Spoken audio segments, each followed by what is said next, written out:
there is no magic in life. Magic খুঁজছি আমরা, everybody. ওই টাটা বিড়লা সেও ম্যাজিক খুঁজছে, মানে 1 লাখ টাকা শেয়ার কমানো গেলে তারও ঘুম চলে যায়, আমি নাম্বার 2 হয়ে গেলাম, অথচ $1 বিলিয়ন মালিক। তো সেই ম্যাজিকটা সেও খুঁজছে, তুমিও খুঁজছো, আমিও খুঁজছি। But ultimately magic will not remain, magic will fade away.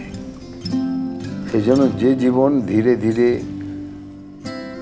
সময় মতো এগিয়ে যাবে, সময় মতো তৈরি হবে, উপরবেলার আশীর্বাদে যেটা তোমার পাবার তুমি পাবেই, nobody can take it from you, তুমি পাবেই। তোমার প্রাপ্য তোমার থেকে কেউ ছিনিয়ে নিতে পারবে না, কিন্তু আমারটা বোধহয় ছিনিয়ে নেবে, এটা মনে হচ্ছে কোনোদিন হবে না।